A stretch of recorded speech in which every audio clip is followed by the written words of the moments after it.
Welcome to Prescribing Lifestyle, the podcast that's all about empowering you to live your healthiest, happiest life. I'm your host, Dr. Avi Charlton, and each week we'll dive into the latest research, practical tips, and inspiring stories to help you optimize your well-being. From nutrition and fitness to mental health and mindfulness, we'll explore every aspect of lifestyle medicine, giving you the tools you need to make informed decisions and take control of your health. Whether you're looking into preventing disease, managing chronic conditions, or simply elevate your quality of life, Prescribing Lifestyle is here to guide you on your journey to wellness. So, sit back, relax, and get ready to embark on this transformative adventure towards a healthier, happier you. Let's dive in. Hello, everybody. Welcome to another episode of Prescribing Lifestyle Podcast. Today, I've got a special guest, Lisa Vaughan. She is an osteopath in the Central Coast, New South Wales. Thank you for coming on to the Prescribing Lifestyle Podcast, Lisa.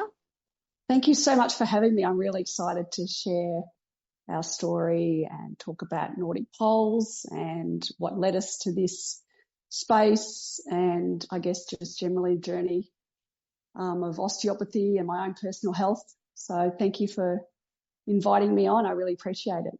Yeah, absolutely. Thank you. So you're an osteo in New South Wales. And how long have you been an osteopath for?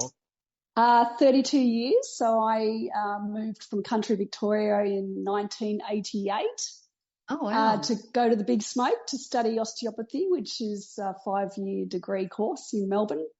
Okay. And I did some locum work and accidentally ended up in Tasmania in 93 as a new graduate, and accidentally stayed there for 15 years.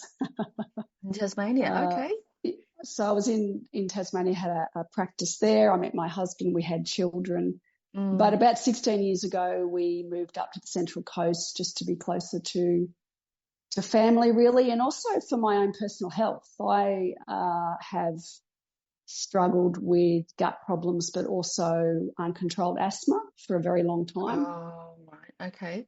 And so the environment in Tasmania really wasn't conducive to my health and the asthma. And as I delved into more learning, and I also am a DNA consultation practitioner where we test different epigenetic markers, worked out that Tasmania probably from an environmental perspective could have been the worst place for me to be for my health. Oh, okay. Yep. In terms of climate, light environment, cold, and that kind of. So we moved to the Central Coast in 2008, and this is where I've been ever since. Okay. Amazing. And you've got your own osteopathy practice? I know it's a hard word to say, isn't it? It's osteopathy. And a lot of people kind of say, what is osteopathy? What's the difference? It's a musculoskeletal medicine under that same umbrella that you would put physiotherapists, chiropractors, osteopaths in Australia. We get trained in a 5-year degree, and it's musculoskeletal medicine, really. Looking at the body as a unit and trying to keep that unit as free and mobile as possible. Yeah, that's amazing. So you've ended up in the low-carb space, and that's how we met through social media. And I've been following your journey recently. Tell us how you get into this low-carb carnivore space. Yeah, it was by accident, of course. I've had lifelong gut issues since I was born, basically, and it was never really diagnosed with anything other than irritable bowel syndrome. I had my appendix taken out that I didn't really need to have taken out, and then when I delved into the sort of genetics, DNA work that I do with polymorphisms, and found out that I had the genes for celiac disease, kind of went down that low sort of gluten-free, dairy-free option. But it was really I diagnosed myself with the condition which you would know very well about, called SIBO, small intestinal bacterial overgrowth. And make a long story short, when I had my appendix taken out at 10, unfortunately my ileocecal valve was damaged. So I just get recurrent SIBO coming back if I don't stay to a low-carb, carnivore-based diet. In that time, I kind of was also diagnosed with Hashimoto's in my late 40s. I'm now 54, and we've basically taken Hashimoto's off my list of conditions. I no longer have Hashimoto's. You've reversed your own Hashimoto's? Yes, reversed it through diet. And it's just I believe that everyone's got their unique signature diet. I really believe that you need to find what's right for my genetics, for my individual health condition, the carnivore, or certainly a low-carb and low plant matter diet, actually, because fibre actually makes my gut much worse. So to be honest, the reason I came to carnivore was through a meditation. I'm a mindfulness meditation teacher, and in a bit of desperation, I was in a meditation, and it was like, what am I going to do to heal my gut? I've tried everything. And in a meditation, I just got this very strong urge to go back to what my ancestors would eat. And I thought, well, my ancestors wouldn't have been sitting down having a bowl of fruit with yogurt and chia seeds and toast and Vegemite. They would have been eating meat. Yes. So I started it. You just realised while you're meditating. Yeah, it was like a light bulb moment. Light bulb moment. So I started the carnivore diet August 2023. Okay. And with a great deal of skepticism, to be honest. I thought this can't possibly be healthy. And as my symptoms and my health improved and improved and improved, and I'd been getting a little bit, putting on a little bit of weight with that menopause phase. Yeah. It just reversed, and I'm in the best health of my life now. Amazing. So you lost a bit of weight? Yeah, I lost about 8 kilos, which I didn't really think I needed to lose. But, of course, when you lose it, you realise that you probably did. Yeah. And it was really the energy, the incredible energy that I have. And I go through phases where I guess there'll be times where if I go out for a meal, I'll have, some safe plants that I know that I can tolerate. So I'm not die hard, but I would say 6 out of 7 days a week, or I would probably say even more than that, maybe. In a 30-day period, I would be carnivore for at least sort of 27, 28 of those days. Yeah. Amazing. So since going carnivore, you've lost weight, you've had good energy, and reversed Hashimoto's. Yes. Reversed Hashimoto's, all my joint pain, and I was developing pain in my hands and my feet. And as an osteopath, that was becoming problematic. Yeah. So all joint pain went away. I had known for a long time I'm very histamine intolerant. So that really resolved when I stayed to a low histamine carnivore diet. So my asthma was in remission. I had been on biological injections for uncontrolled asthma up until going carnivore. So it was like we were at a loss of what we could do to get my breathing under control. And I actually broke up with my lung specialist in November. I said to him, I don't need to see you anymore. Yay, wow. It was great. Yeah. So when you say histamine reaction, what happens? What do you feel? So almost immediately I get a runny nose. So I didn't realise, but I always had a runny nose. I just thought that was me. I always had a runny nose, sort of allergic rhinitis type symptoms. And I was always breathless in terms of being lifelong asthmatic. I just thought that was my baseline normal. And my IgE levels were should be under 100, which is an allergic marker in your blood. Mine were over 3,500. Wow. And we couldn't get them down no matter how many puffers I took. I was doing the biologics and the carnivore diet. So I just need to make sure that the food that I eat, the meats that I eat, are very fresh. Okay. So all my meat, my seafood comes to me frozen, and then I eat them. I don't eat a lot of leftovers. Okay. And I know the histamine foods that I react to, so I keep away from them. Fair enough. And That's great. genetically, I've got the polymorphisms that show that I don't break down that the histamine very well. So I've got that genetic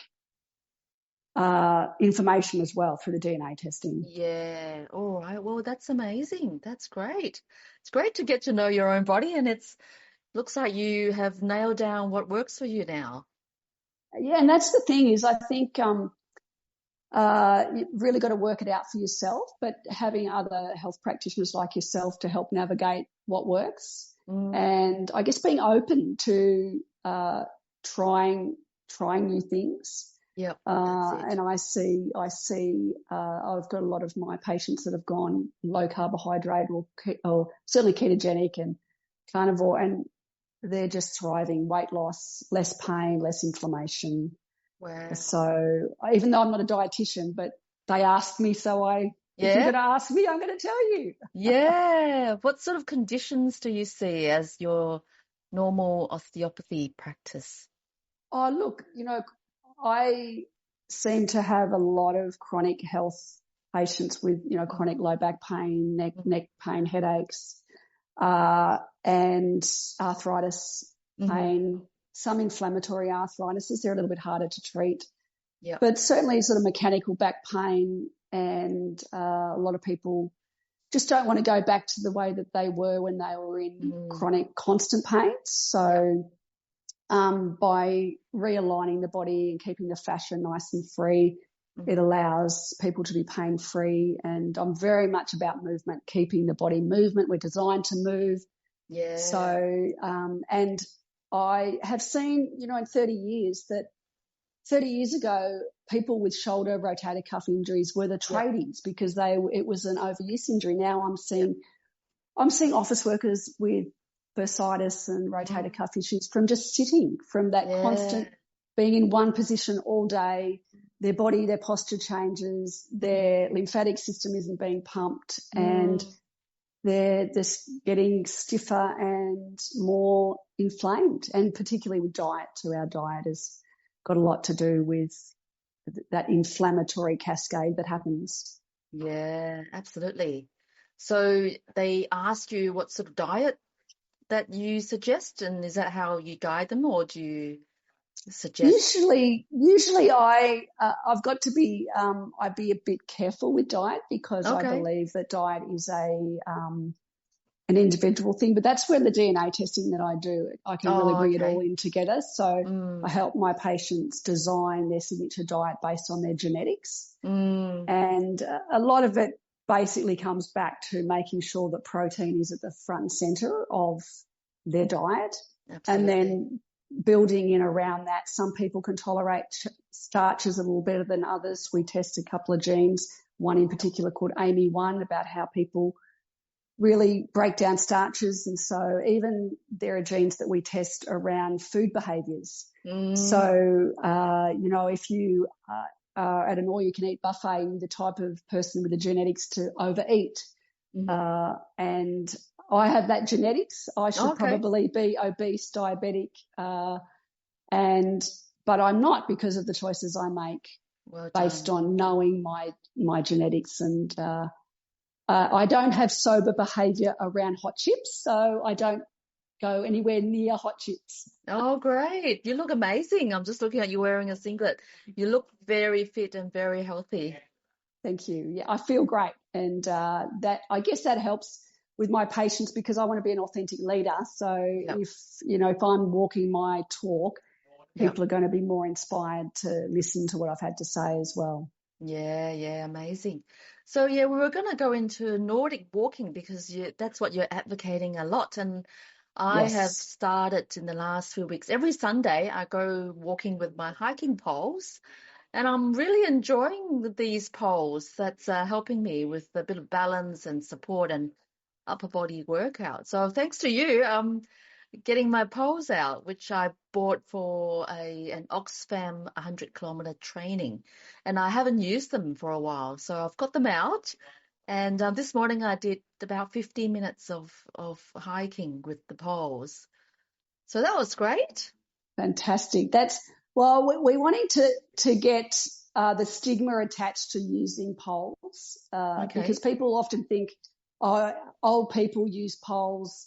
They must have balance issues or coordination issues. But in fact, there are two different ways to use the poles, and I wanted to discuss Nordic walking as opposed to trekking. And I don't know if your viewers won't necessarily be able to see, but the poles that most people have got a strap attached to them. Yep. And that they are considered trekking poles. Sure. So that's one way to use poles, and that's more using the poles out in front of you for stability, going up and down steps, helping you go down steps. Yeah. And that's called trekking. The poles that we use have this glove called a Nordic walking glove, and it's connected to the actual pole. Yep. And this is where it changes the biomechanics of the action of that pole somewhat. So with Nordic walking, what happens is as you're planting the pole a little bit more behind you, not in front of you. Yep. And you propel as you push into the ground. Yep. It propels you forward, but at the back end of the stroke, I suppose, the momentum, you actually let go of the pole. And because you have the glove connected to the pole, you let go of the pole, but it's still connected. And then as you bring the pole through, you grab hold of it again, plant into the ground, and you go again. So that's the difference between Nordic walking and trekking. Nordic walking poles can be used for trekking. Yep. But trekking poles can't really be used for Nordic walking. Okay. But when I use my trekking pole, I still put my hand up into the loop and wrap the loop around my wrist. That's how you're supposed to do it? Yes, and you can still get that catch and release action. Yeah. It's just not quite as biomechanically beneficial or as easy, I suppose, as having the glove. Right. But having said that, at the moment, we've got so many people that are coming to us sort of saying, we've got these poles, we don't know what to do with them. Yeah. So I'm not the instructor. My husband is the coach. I'm just, I call it, I'm the social media kind of hype up girl, the one getting as much information out there. He's the coach that's technically teaching us all how to do it properly. Okay. But we're of the opinion that if we can just get people out there using poles, it's going to be at least a start, because when you're using the poles, you've suddenly made a walk go from using 45% of your muscles to 90% of your muscles. Yeah. And you've suddenly got a full body workout when you're using the poles correctly. Yeah. You're activating your triceps, your back muscles, your back shoulder muscles, and even your forearms are getting a workout. And there's a lot of research that they've done, a lot of research in European countries about the cardiovascular benefits. Suddenly you've increased your cardiovascular workout in your walk by about 25%. You probably would have noticed that. Yeah. I feel amazing. Around my house, there's big hills, massive hills that I've shown you in some pictures. Yes. And some of the hills you really have to, so having a pole really helped me balance. Otherwise, I feel like I'm going to slip and fall on my bottom. So having the pole balancing it is really helpful. That's where the poles can be used for stability. Yeah. And then going uphill, it was really helpful to help use the pole to propel. A little bit of feedback there. Can you hear me now? Yes. Yes, it stopped for a bit. You're good? But the poles, can you propel you forward? Yes. They keep you more upright. That's right. And that's from a structural perspective as an osteopath. Yes. I'm very interested in that. It keeps people, it lifts their shoulders, their chest, their head is in a much better posture. Yes. And there's a lot of evidence to help with Parkinson's patients as well. Oh, okay. Using poles. So I've gone down the rabbit hole of it, and I actually can't find any condition that is contraindicated for poles even with a rotator cuff injury, because the range of movement is in a range that usually is safe for rotator cuff injuries, rather than you're not out here, your arms are in close. It increases lymphatic drainage in that whole upper body, which is great for people that are recovering from breast cancer and having that have lymphedema. Look, the list just goes on and on. Wow, and on. That's great. I wish I could come and do walking with you in New South Wales. Oh, well, you never know. We could always, get together somehow. We're developing a community of people that we're starting social walks, and just getting that, because a lot of people feel embarrassed when they go out walking with poles. It seems like that they feel that people are going to judge them for maybe being old or unstable. But I must say, I get a few perplexed looks because I'm walking with poles. I'm clearly not injured. I'm fit. And people are like, why is she walking with poles? Like, why does she need poles? And it's really, I'm using the poles to get fit, to get fitter, because I don't want to run, but I can get a really fantastic zone 3, zone 4 cardiovascular workout using poles without having to run and put strain through my knees and hips. Yeah, that is amazing. That's great. I still run, so I run 3 times a week, and on a Sunday I just take it easy and walk with the poles, and I think it's a good mix, and I do some strength training as well.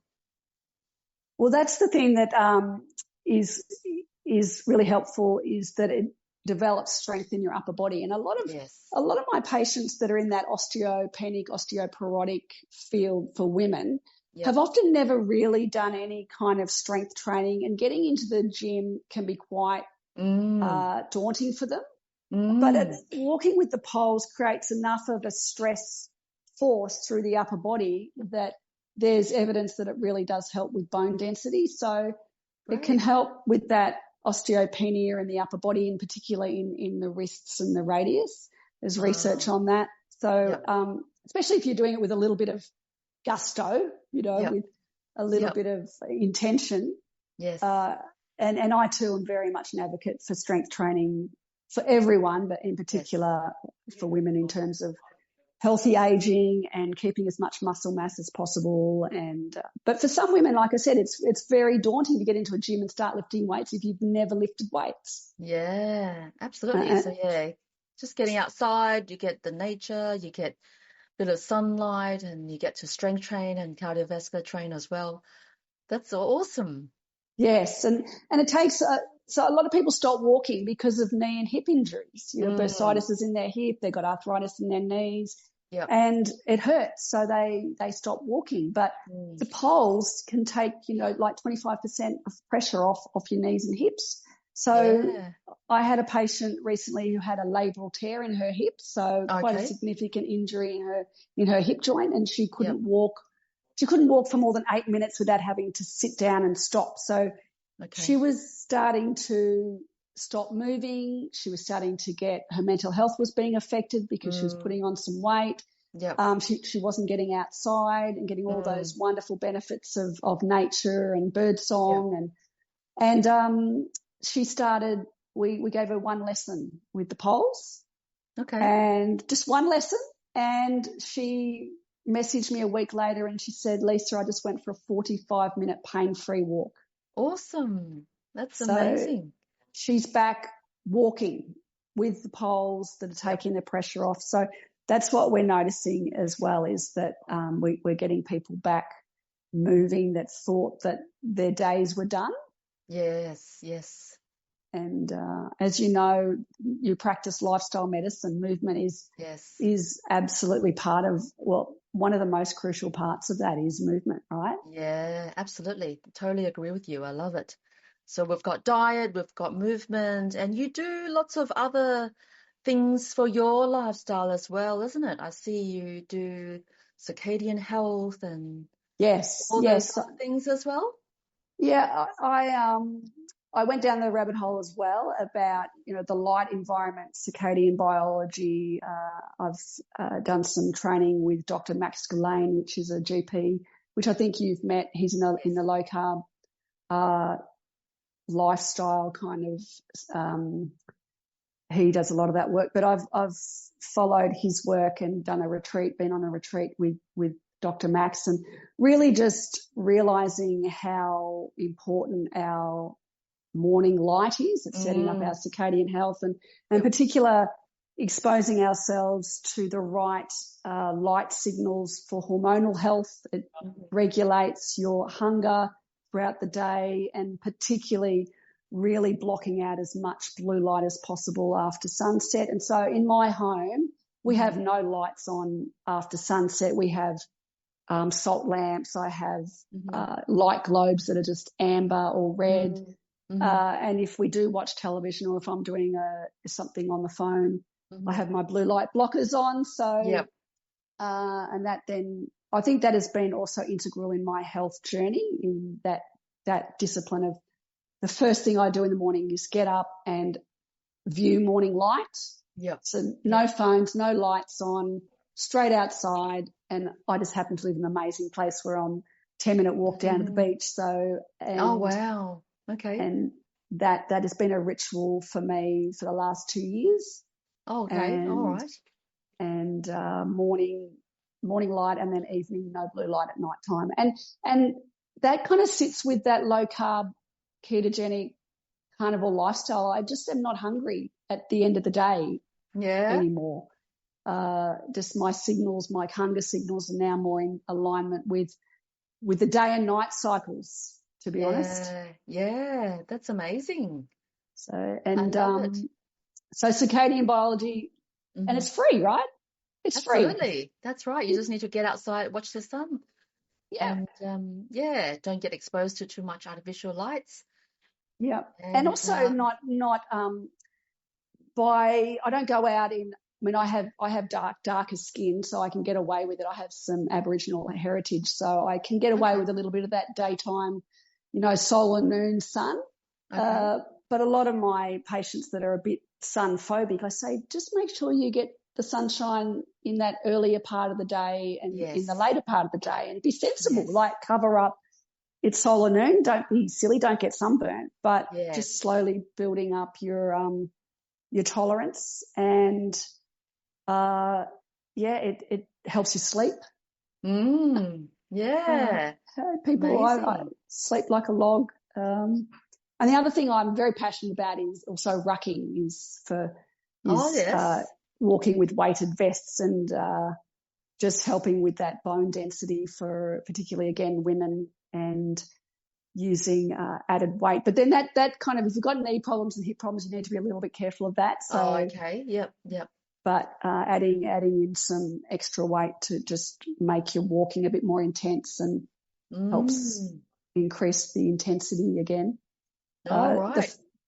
The first time I tried a Nordic ruck, though, I lasted 1 kilometre because it was just way too intense. Really? It's like, no, I'm not ready for that yet. So it's just either one or the other. You have to build it up, I suppose. You have to slowly increase it. So 1 kilometre becomes 1.5, and slowly build it up. Yeah, like weight training, progressive overload. You just slowly. Yeah, that's right. And I noticed that you're into grounding too at the moment as well. Yeah, I just started to look into it, maybe just since Christmas time. So I have set up a routine that I do 5 minutes standing on the grass. Sometimes I scroll on the phone, probably shouldn't, before a shower in the morning. And then I do another 5 minutes after dinner. So sometimes I stand on the grass with bare feet, or I would sit on the grass and do some stretching. Yes. So I'm loving it, and getting outside, getting some grass into my feet. Yeah. Do you have a bit of routine on grounding? Well, I guess because I'm lucky that I can get down to the beach. Yeah.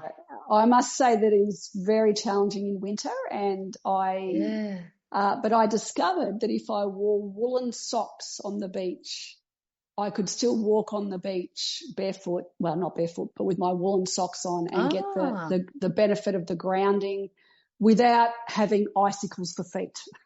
So wool is conductive. You can have wool when you're grounding. All right. Yes. So I'm going to give that a go for this winter, and continue some grounding, but with woolen socks on. So, I mean, I'm sure I'm going to get some strange looks over winter with my walking on the beach with woolen socks, but give it a go. Yeah, I haven't planned winter yet. Haven't gone through a winter with grounding and anything like that. We'll see. Great. Step by step. That's it. Well, thank you so much, Lisa. If you have one advice that you wish to give to our listeners, what would it be? I would say without doubt, the first thing you do in the morning is view morning light. If you do nothing else for your health, it signals all the amazing pathways in your brain to tell you what time of day it is, how much to eat, when to eat, sets up melatonin for the nighttime, your routines. I would say one thing, if that's the one thing you were to do. Yep. And then the other thing I would say is walk. Just walk. Yep. Move more than you are, even if it's 2 or 3 minutes a day extra. Yeah. I really, truly believe movement is the fountain of youth. And if we can keep people moving as pain-free and for as long as possible, I really think that's going to take our communities to a healthier and happier end point at the other end of the last decade of their life. I really believe that. Sometimes I plan for a 10-minute walk after dinner and I end up 20 minutes before I come back. Yeah. Yeah. Well, there's a lot of research to say that 3 10-minute little walks around that eating and after a meal is really great for that blood sugar regulation. So it is, yeah. So that's a good time to go for a walk after dinner. Yeah, which is what I'm going to be doing. I won't be eating dinner because it's part of my fasting routine, but I'll just go for a sunset walk tonight, and it's basically just to get those signals to my brain that it's time to start winding down. That's it. Amazing. I love it. Love to share all these things that you share with the listeners. Thank you. Thank you, Lisa. Where can the listeners find you? Well, I'm on Instagram, Dr. Lisa Osteo. Yeah. That's my website or my Instagram page, and it's connected to Facebook. I just share my stories on that. Our Nordic Walking Instagram page is called In Sync. So INSYNC Nordic Walkers. Yep. And we're just building that page slowly as we get more and more interest. And they're the main 2 areas that I like to share information. I'll share the links in the show notes of this episode or podcast. Great. Thank you so much for having me. Thank you for coming on, Lisa. That's great to have a chat with you. Love your journey. Thank you. All right. Well, for all our listeners, thank you for staying tuned to the Prescribing Lifestyle podcast. I hope this has been helpful, and keep learning and you will reap the benefits from this journey. So thank you, Lisa, and thank you for all the listeners for staying tuned.